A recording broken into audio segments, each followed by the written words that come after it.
Okay, so we have a few more exercises we're gonna do. Next, we're gonna do some step ups on the bench here. So what you wanna do is get the bench the right height for your client to make sure that they are about at a 90-degree angle to start with. That's gonna challenge them. If that's too high, if they don't feel that works for them, you can always bring it down and they can work their way up to this. And you also can have it a little bit higher too. You just wanna make sure that they don't have any knee issues. If they do, you wanna pay attention to that. So all you're gonna do is take one foot up on the bench, and then you're gonna step up onto the bench, touching that other foot down, and then coming back down. So as you come up, you want to just use this back foot just for a little bit of balance, okay, to start off with. And you're just coming straight up and straight back down again.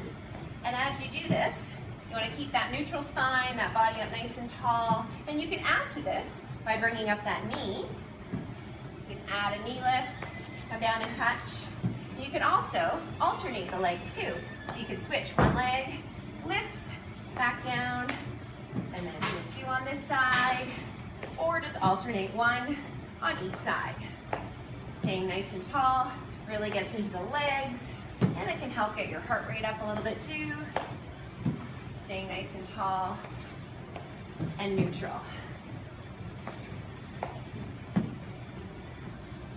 Okay, so next we're gonna go on to a deadlift. So I've got a nice bar here.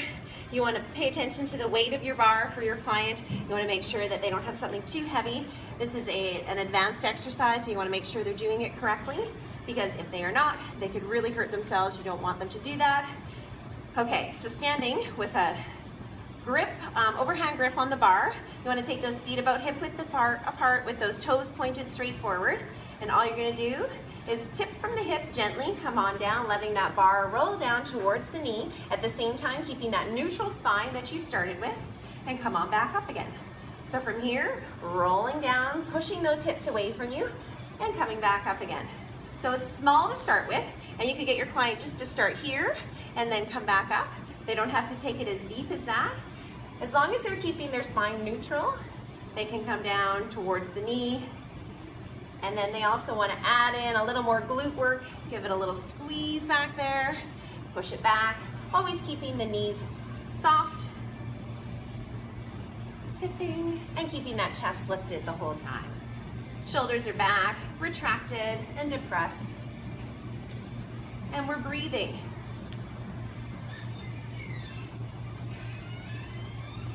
Good. Okay, so there is your deadlift. Now we're gonna come onto the floor, and the first thing we're gonna do is a dead bug. Okay, this is our first core exercise we're gonna work on here. And the dead bug is one of the best ones.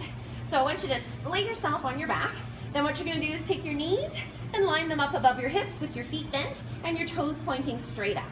Okay, so knees are above the hips, about hip width apart, and then you're gonna take those arms straight above.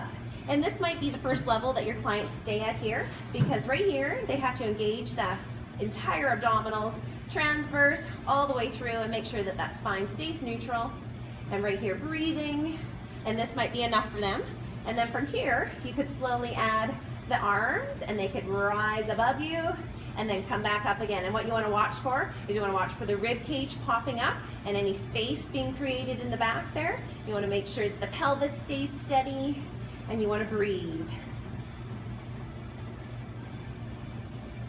And then from here, you can add to this as well, and you could take one leg out at the same time as your arms are extending. So again, very slow and controlled, and they don't want to take the leg out maybe as far as that. Maybe they want to start somewhere smaller and just take the leg out part of the way until they feel comfortable and strong enough, keeping that stability the whole time through the spine, through the core, through the abdominals. And this can be a very intense exercise. They're doing it correctly, breathing the whole time.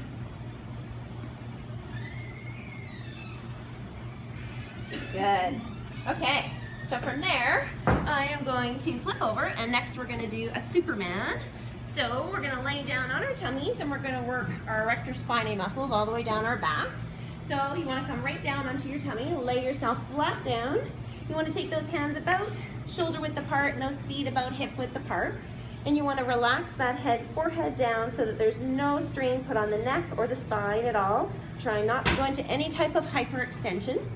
Okay, so keeping that head facing downwards. While you do this, you can take the opposite arm and leg and lift them gently off the floor and then back down again.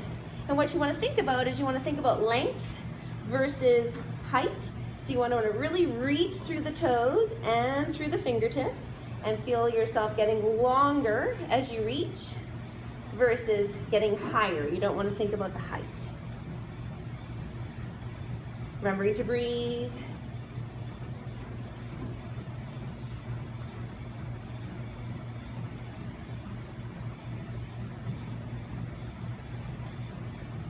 Good. Okay, so that's your erector spinae muscles. Now we're going to go into the bird dog. So bird dog, you're going to set yourself up in a tabletop. If you think about a tabletop, the wrists are going to be right underneath the shoulders, the knees are going to be right underneath the hips. Then you want to check in with that core. You want to make sure that you don't have it arched and you don't have it rounded out. You want to be in a neutral spine again. So you may need to engage the core in order to get that. And then from there, you can start, once the core is engaged and you're set, you can take one arm and extend it out in front and then bring it back down again slowly. And then you can try the other. And while you're doing this, you're keeping that neutral spine, you're keeping that neck nice and neutral as well. You don't want to put any pressure on that neck by lifting it up. And you're breathing. My shirt is hanging. I'm checking in with my spine. Okay, so from here, you can make this a little bit harder if you want, and you can also add in a leg, so the leg can extend out behind you. You want to make sure that the leg doesn't go too high because that's when you're going to get that arch. So it just needs to come straight out from the hip about, and then back in again, and then the other side, and back in again, and out.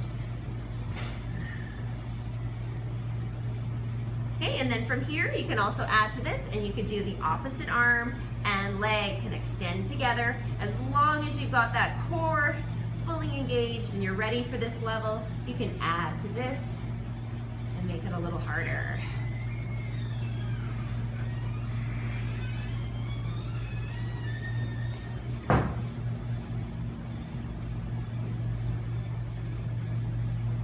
Okay, so now we have one more thing. We have the plank to do. Okay, so another big core exercise. So plank has got lots of options as well. So first thing you want to do is come down onto the elbows and start down in a lower plank or a hover. You want to take those elbows right below the shoulders, and you can have your clients start right down on their tummies, get themselves set. They can have their fists out in front, or they can hold on to one fist or the other. Then from here, they want to start engaging the core and lift up through that belly and get that nice long flat spine. They may tuck their tail slightly under in order to create that nice spine and engage that core. So from here, this might be enough for them. They could stay here, or they can add to this and they can come up onto those toes. And from here, holding and breathing. This is quite intense and they may not be able to hold here. You want to watch their shoulder blades and make sure that their upper back shoulder blades are depressed and retracted. You don't want to have their shoulder blades flaring out, and you want to make sure they're breathing.